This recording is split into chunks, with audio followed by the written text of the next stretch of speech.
Chapter 10, Snow White and the 700 Dwarfs. Now, when I first got into Dungeons and Dragons, I was 12 years old, and I was introduced to it by an older friend who worked in my father's restaurant.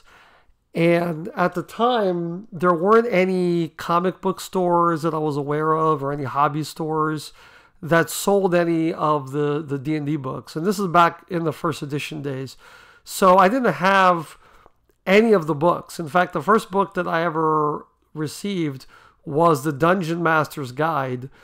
And the person that gave me these books, he only played with us once. He DM'd for us once for about a half hour. And then he said he had to go somewhere and he left. And for someone that had never played a role-playing game, and I was only like 12, 13 years old, and I was trying to figure this out on my own, it was really, really difficult. And I was combing over those books like an archaeologist. But what really got me excited is when another friend of mine found the Monster Manual. And when I opened that book, I fell in love with that book. And what I really loved about the Monster Manual is that they brought monsters in from every kind of mythology. So you had, the Medusa from Greek mythology, and you had frost giants from Norse mythology, and you had, vampires from, Romanian mythology. And, of course, you had dragons and dwarfs and elves from English and German mythology. That's how I kind of came to understand D&D, through the Monster Manual, because I didn't even have a player's handbook at the time.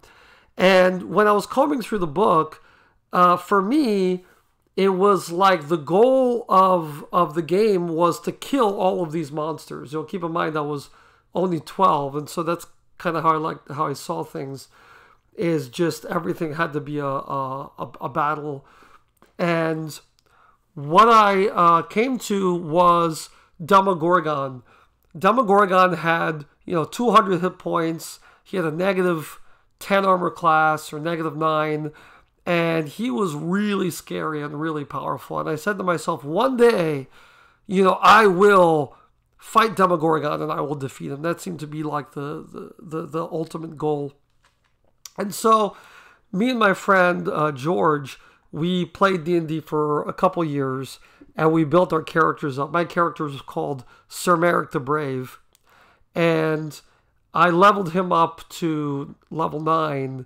And I remember there was a campaign where we all got together to fight the demon Prince Orcus, and we were going to storm the dungeon and kill Orcus. And then what happened is me and my friend got into a big argument. And after that, he kind of admitted that he really didn't want to play D&D anymore. And we had a falling out. And that was it for me. I didn't play D&D for years. I didn't have anyone else to play with. And I always felt like I never had the opportunity to kill Demogorgon.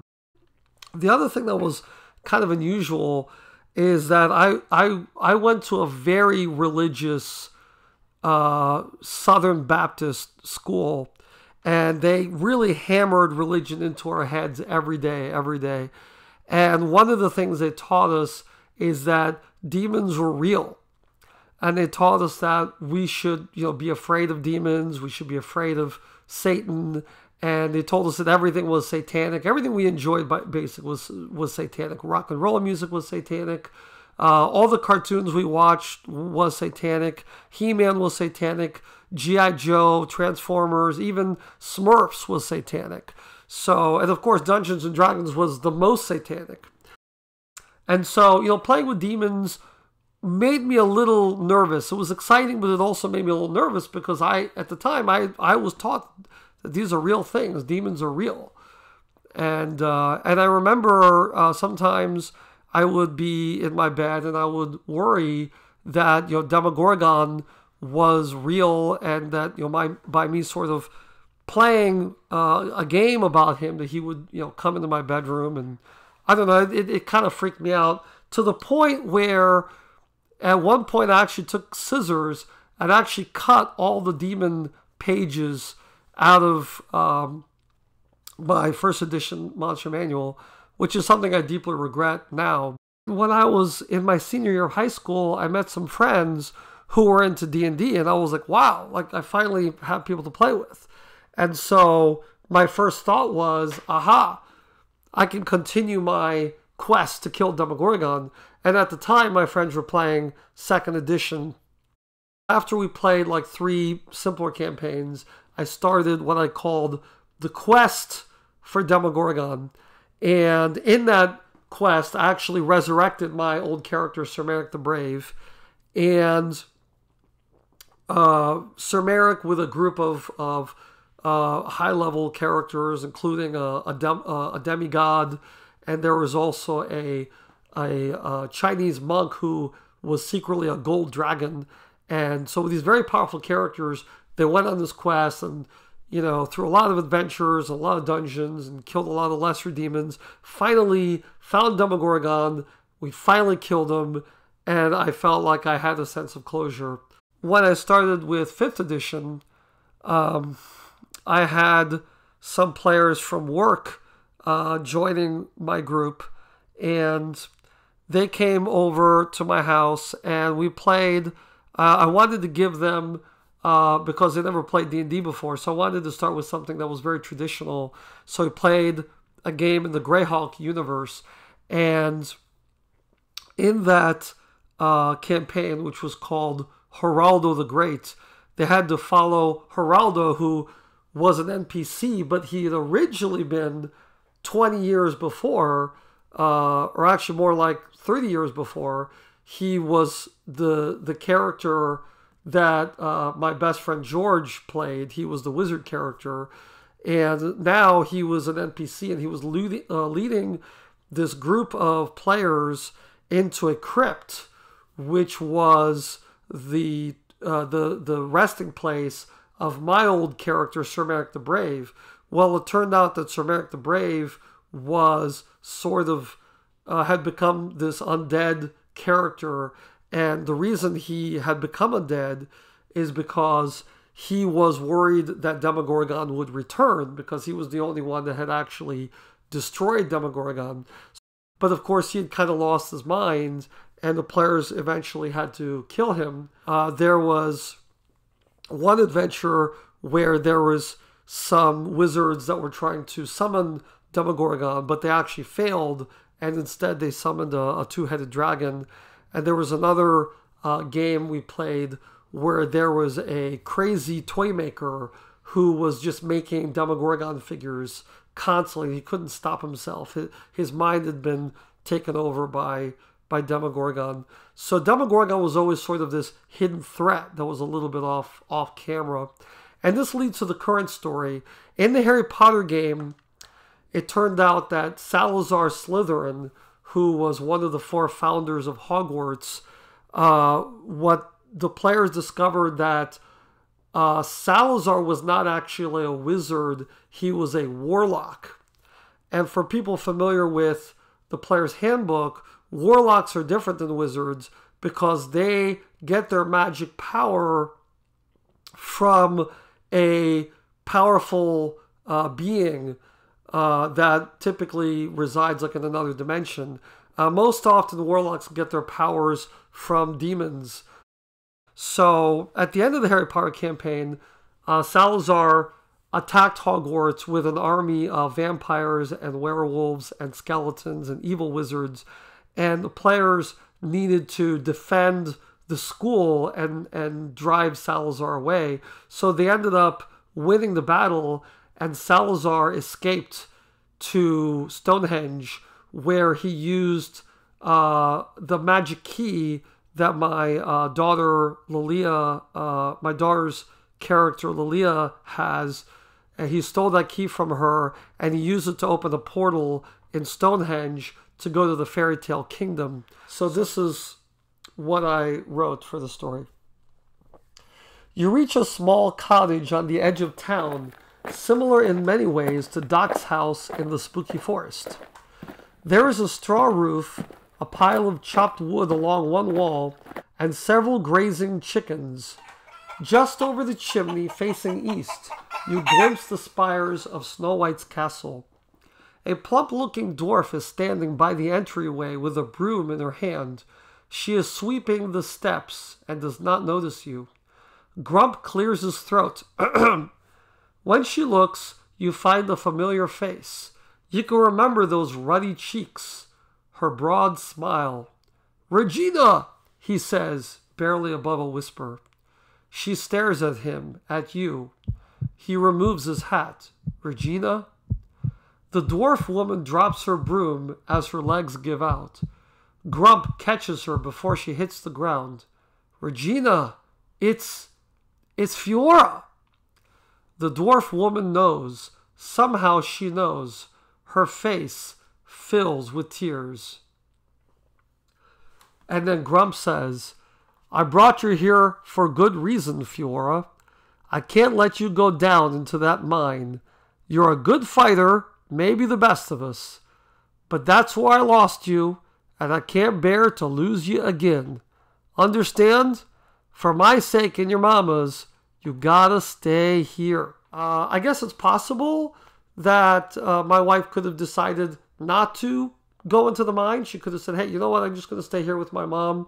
I highly doubted that would happen.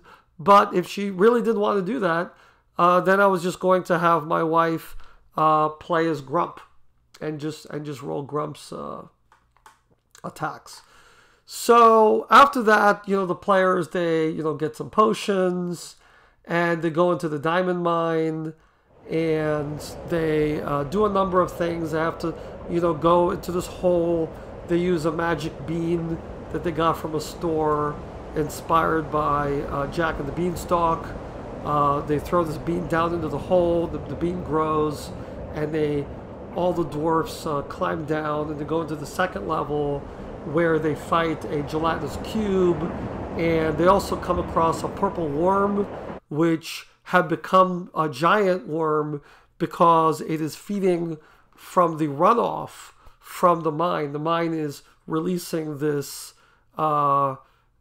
poisoned water, and this is from some evil source beneath the mine, from some sort of aquifer, and this is what's turning the animals into monsters, and it turned the regular worm into a purple worm.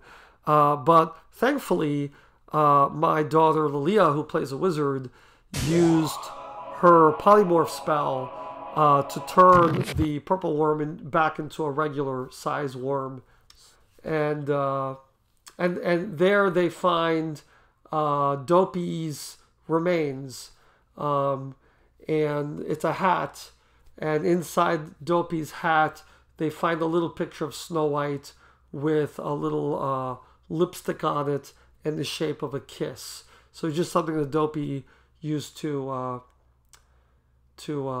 carry around with him. So and here's a little dialogue. Achaeus says, "Oh, I didn't want to come here. No happily ever afters here. Never will be. Not for them." Doc pats him on the shoulder. "Don't you worry, Sneezy. We'll make it right somehow. That's why we're here, ain't it?" "Suppose you're right, Doc." And Achaeus pulls an enormous handkerchief from under his armor. His nose sounds like a trumpet as he blows into it. "Well, what a bunch of sourpusses we're turning out to be," Grump cuts in. "No point standing around here crying over what can't be changed. Let's get going." And then finally the characters get to the bottom of the mine. And so it reads, "As you reach the base of the spiraling ramp, you are surprised by the melody echoing up from the depths. It sounds distinctly like dwarf song. And there you see a remarkable sight. 4 other dwarfs identical to the ones in your company. Grumpy, Sneezy, Bashful, and Doc. They are all holding hands and singing, 'Hi-ho, hi-ho, sing we 4 and through we go.'" And so basically this turns out to be an illusion that was created by Salazar, because the only way to get through this dwarf seal, this is the seal that the dwarfs made to prevent the evil from escaping from below the second level of the mine. They created this seal, and the only way to break the seal was if all four dwarfs, the four surviving dwarfs, stood on these platforms and sang this song. And since Salazar, he didn't even bother capturing the dwarfs, he just made illusions of dwarfs, had the illusions sing, and that kind of tricked the seal into opening. So basically Doc says, that seal was unbreakable. You could even say it was impregnable, Bashnar adds. No way in or out, Sneezy concludes. We made sure of that. The wizard knew the way, Grump replies, because I told him so. He didn't even need us. But what does he want with what's down there? Doc remarks. Can't be anything good, Grump grumbles. You know them wizards, not a good apple among them. Well, he turned to Lilliea, red-faced. Present company being the exception, of course.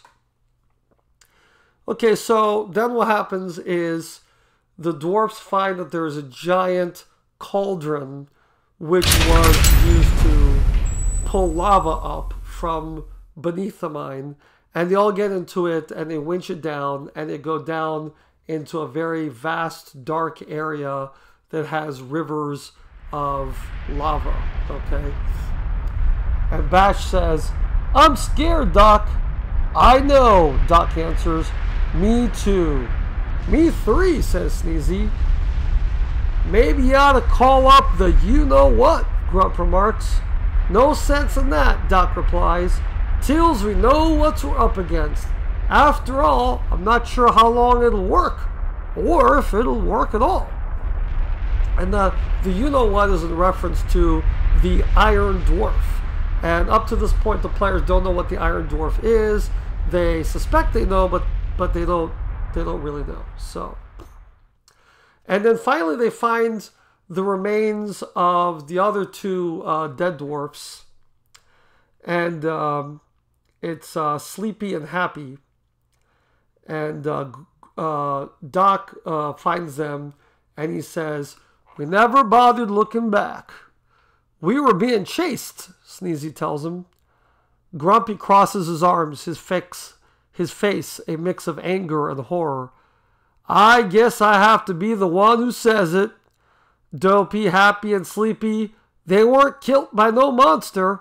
What are you saying, Grump? Says Doc. I'm saying they killed each other. Something spooked them, and they went all funny in the head. So they move. So the players explore this area filled with lava, and they come to a dwarf who is pulling a wheelbarrow, pushing a wheelbarrow, and the wheelbarrow is full of these white crystals. And Doc recognizes him as a dwarf named Grumbly. And Doc says, Grumbly, what's going on here? What are you on about? But Grumbly ignores them, and he says, the master, got to dig. Dig for the master. Free the master. So the players try to somehow, they try to wrestle Grumbly and take the wheelbarrow away from him. And Grumbly kind of runs into the lava, and he kind of falls into it and burns to death. And so then the players and the dwarfs, they have to hop over the lava, and they get to another area. This is where the final showdown takes place. So the smoke and floating embers dissipate. Magical balls of blue-white light drift all around you, will-o-wisps, giving shape to the cavernous space ahead. Dwarfs by the hundreds are moving to and fro with picks and shovels and wheelbarrows. They have the same solemn features, the same ashen skin, the same dead eyes. They are consumed by the white crystal, breaking it into smaller pieces, piling it, tossing it by the barrel fill into pits of fire. There, cries Grump, there it is. A solitary white crystal dominates the cavern. All the workers are focused on it. They appear to be breaking it apart, trying to dig out something. Directing the dwarfs is a wizard in green and black. He has a long white beard and wand, and a silver key hangs from his waist. He is accompanied by a girl in white and an enormous brute, what looks like an ogre mated with a frog. There is a full-body mirror also, like the one in Snow White's tower. So, of course, this is Salazar Slytherin, and basically, Salazar, when he sees the heroes, he points to the dwarfs. There's hundreds of dwarfs that are working to break down this giant crystal. And he commands all the dwarfs to attack the heroes. And what happens is Grump takes out his horn. He has a horn of dwarf summoning, and he blows in it. And in that moment, he starts to sing the song Diggy Diggy Hole. And you can look up this song on YouTube. It's absolutely fantastic. It's basically like a dwarf anthem. And when you listen to it, it just makes you want to fall in love with dwarfs and really convinces you that dwarfs are the best race. So this was an inspiring moment. I played the song for the players, and after that, the dwarfs, the spell that Salazar had over the dwarfs was broken. So every dwarf turns to the wizard. Their faces black with soot, their eyes red with rage. They merge into a wave, picks and shovels in their fists, and then the fireball erupts in their midst. The dwarfs scatter. Those in the center are scorched, falling in flames, burnt to ash.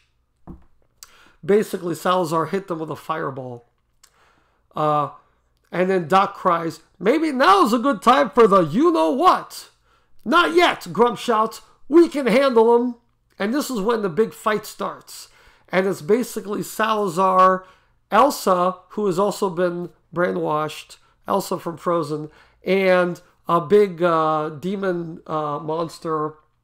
It's actually a Hezrau from the Monster Manual. So it's all the player characters, the NPC dwarfs, fighting Salazar, who's a 20th level warlock, and Elsa and Hezrau. So they have a big battle, and during the battle, Salazar is struck, and he loses his concentration, and Elsa's freed, so that Elsa kind of wanders off.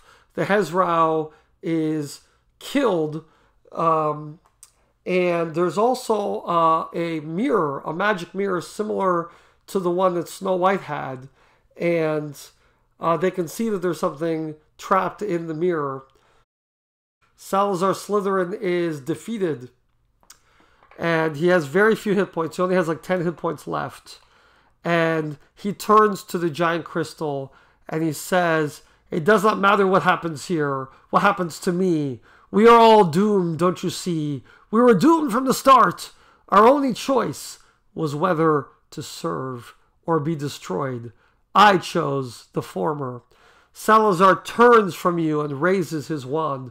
Something stirs in the crystal, an enormous silhouette, very much alive. Lightning arcs from the wand. The crystal begins to crack, each crack filling with light. "Master! Master! Master! Master!" Salazar is both screaming and weeping with joy. He is in ecstasy, a madman delighted. Where the crystal tower once stood, something green and scaly unravels. A tendril curls about the wizard's body, snatches him up. "Yes! Take me, my master! I am yours!" Salazar goes head first into its mouth. Teeth grind him to bloody pieces. And at this point, I take the crystal off of the table. This was a cool salt crystal lamp that I bought from a rock store in the mall that lit up. And I took it off the table, and I went and I got my Demogorgon miniature, which isn't such a miniature. This is a pretty big figure. I dropped it on the table, and you should see the expression on the players' faces. They were like, "Oh, crap." Like, they're like, "What do we do?" And the problem is that the players were already pretty weak from fighting the Hezrau and Salazar. He had actually took him down quite a bit. And the first thing I have the players do is they all have to make saving throws, wisdom saving throws. Just by looking at Demogorgon, they have to make wisdom saving throws. And the save DC is 23, which is insane. So most of the players have to roll a 20 just to save against this. And the only person that manages to save is Lilliea. She rolls like really high numbers, so she saves. Sekhmet, on the other hand, she is my rogue character. She's the only one that doesn't have to make a save, because a long time ago in another adventure in Greyhawk, she had killed the wizard who had tried to summon Demogorgon, and she found in his treasure chest a page from the Book of Vile Darkness. And she translated this page, and when she had done that, and of course the page was speaking about Demogorgon, when she translated the page, it had actually corrupted her mind a little bit. Because of that connection that she had to Demogorgon, I passed her a little note that said, it was basically a telepathic message from Demogorgon that said, "Fight with me and you will be spared." So I was giving Sekhmet the option to not attack Demogorgon and basically to fight with Demogorgon, and then she wouldn't be attacked. I rolled a d4 and they lost, they took wisdom damage from just being in Demogorgon's presence. Kalima, who is played by my wife, she was sort of hypnotized and just kind of wandered off. She couldn't even fight. She just kind of went away. And the other dwarfs tried to hit Demogorgon. Most of them couldn't even hit him, couldn't even harm him. And Demogorgon attacked them and very quickly just dispatched the dwarfs. Grump, Sneezy, they were just taken out like really, really fast. The only person who was not attacked was Doc, because Doc had mysteriously kind of disappeared. He was just absent from the fight. So Grump goes down to 0 hit points. Sneezy goes down to 0 hit points. Bashful goes down to 0 hit points. Kalima's wandering away in the daze. Sekhmet goes down to 0 hit points. Lillia's really weak. My daughter, my youngest daughter, she's 7. She plays a monk named Dragon Rose, and she was scared like in real life. She actually went up to me and said, "Daddy, why did you do this to my imagination?" So she's really scared, and she actually goes and sits on my wife's lap, and she won't bring her character anywhere near Demogorgon. She just literally just runs away. So at this point, it really looks like it's going to be a party kill, but I intentionally pull a Deus Ex Machina. So this is when the Iron Dwarf shows up finally, and the Iron Dwarf is basically he's basically a Jaeger, like a medieval Jaeger, like a steam powered, and Doc is sitting inside of his head, and he's driving this thing. Demogorgon, he takes a few blows from this huge axe, this giant axe, and Demogorgon's tentacles are wrapping around the Iron Dwarf, and it really doesn't look like the Iron Dwarf can easily kill Demogorgon. It looks like it's a good fight.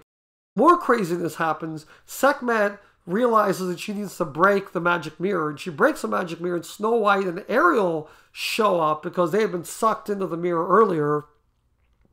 And Snow White actually has a magic wand, and I used a Sailor Moon wand that my daughter got for Christmas. I use this as a replica. So is this exactly the same wand that Sailor Moon has, or is it similar? I don't know. But basically, this wand has the power to mass heal. It has mass cure critical wounds, and it also has raise dead. So she basically brings the dwarfs back to life, and the dwarfs are able to make a run for it. as the Iron Dwarf is fighting Demogorgon. So as they're running away, there is, lava starts ripping, through the ground, and stalactites start falling, and all they can do is run. And Lilliea retrieves the DM's key from Salazar Slytherin because he got killed, and they find a doorway, and the doorway leads to different worlds, and one of the worlds is Middle Earth, and they see the symbol. It's J.R. Tolkien's initials, and they see the symbol, and they decide they're going to run through this portal. And at that moment, Grump turns to his daughter Kalima, and he says, "You can't be staying, and I can't be leaving, no matter how bad it hurts. I'm seeing you've got another family now, and they need you more than me and your mom. Still, ain't all bad. I'm thankful to have seen my wee precious again. Couldn't be prouder of the woman she's become. I love you, Fiora. Always will. Hurry along now."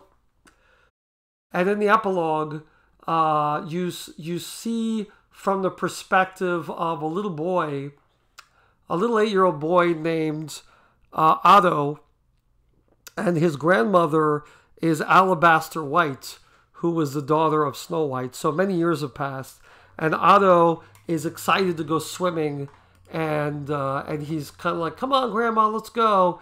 And he kind of stops, and he notices for the first time that there's a huge statue of a dwarf in front of the palace. And he looks up and he says, "Grandma Alabaster, who is that?" And Alabaster explains that that's a statue of Dacus Dolbear. And she basically tells him that Doc died saving the kingdom. And so basically, the story is that Doc did not, he basically fought Demogorgon until he was killed, but Demogorgon did not escape out into the Faerie Tale Kingdom to destroy the kingdom. The kingdom was saved, but Doc lost his life in the process. So I just felt it was important to have closure. And I also reveal that Grump and Achaeus Chew, who was Sneezy, and Bashful, who was called Bashnar, that they lived to a great old age. They lived another 100 years, and they had many, many children, and they became the dominant tribes of dwarf in the Faerie Tale Kingdom. So that's basically the end of the Faerie Tale Kingdom campaign. And will Demogorgon return? I don't know. But I loved having the opportunity to use my favorite monster again in D&D, and even if it wasn't really to destroy him, just to whip out that monster and put him on the table and see the players' expressions, and knowing that they're just so far out of their league, they're confronted with something they can't possibly hope to defeat. I think that was really exciting for me and for everybody. So that's it, and thanks for listening.